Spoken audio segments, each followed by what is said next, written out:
अस्सलामुअलैकुम नाज़रीन, धरती टीवी में भली कार मां आहियां मंज़र अज़ीज़। सब खां पहिरियां शामिल कंदासीं हिन वक्त जूं हेडलाइंस।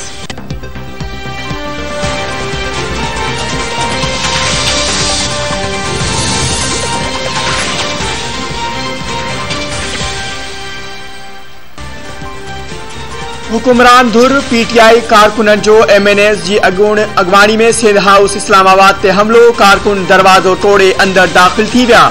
नारेबाजी तहरीक इंसाफ के वडे अंग में कारकुनन एमएनएस फहीम खान और अताउल्ला खटक की अगवाणी में सिंध हाउस पहुंची घेराव करे वरतो। नारेबाजी दौरान मछरल कारकुनन सिंध हाउस जो मुख्य दरवाजो भंजी अंदर दाखिल थी विया। इतला ते पुलिस की डंडा बरदार नफरी भी पहुंची। बिनी एमएनएस समेत 12 कारकुन गिरफ्तार। वजीर आजम के खास सलाहकार शहबाज गिल एमएनएस समेत गिरफ्तार कारकुनन के छड़ाए वरतो। पीटीआई एमएनएस फहीम खान जो चवण है सिंध पुलिस की कार्रवाई ते हुनन पंहिंजो रद्दअमल ॾिनो आहे। ही रुगो ट्रेलर आहे, फिल्म अञा रहियल आहे। बागी मेंबरन के इमरान खान के नाले ते वोट मिलियो, ही गद्दार आहिनि।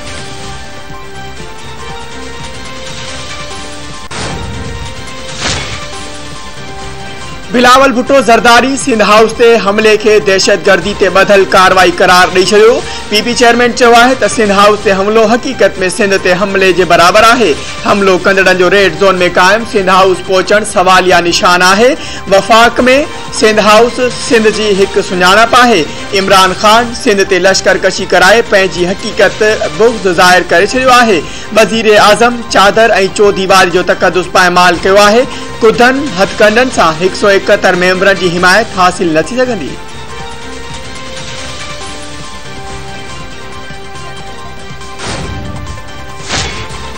सिंध हाउस ते पीटीआई कारकुनन के हमले खिलाफ कराची में एहतजाज। पीपी कारकुन गवर्नर हाउस ॿाहिरां एहतजाज कंदे नारेबाजी कई। लियारी में खलील होत और नबील कबूल की अगवानी में टाउन ऑफिस अॻियां धरणू।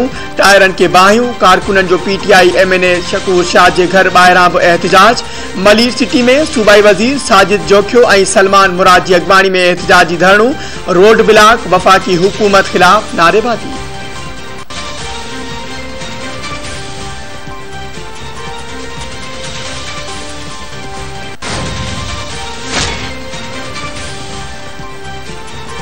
दादू भरसा काठ से भरल ट्रैक्टर टाली और मोटरसाइकिल जोरदार टक्कर। मां पुट फोत, पी पुट जख्मी। वाक़े बैद फौतिन जा मर्द और जख्मी अस्पताल मुंतकिल।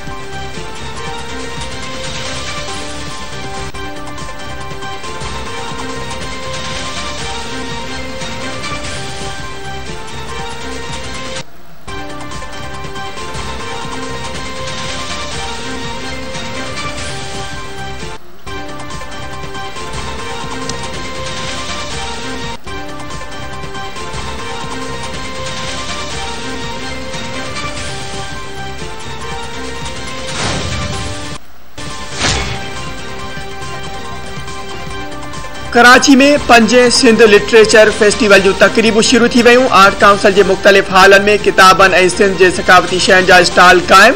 कौम परस्त सियासत जो माज़ी हाल और मुस्तकबिल के हवाले से वेहक में डॉक्टर कादिर मक्सी और सैयद ज़ैन शाह की शिरकत। मोहन जो दड़ो की खोटाई के 100 वरे मुकम्मल थियण के हवाले से तकरीब। तालीम वाले सूबाई वजीर सरदार शाह चयो आहे त अहिड़े क़िस्म जा मेला उथल पुथल और बेचैन सा निशानी आहिनि।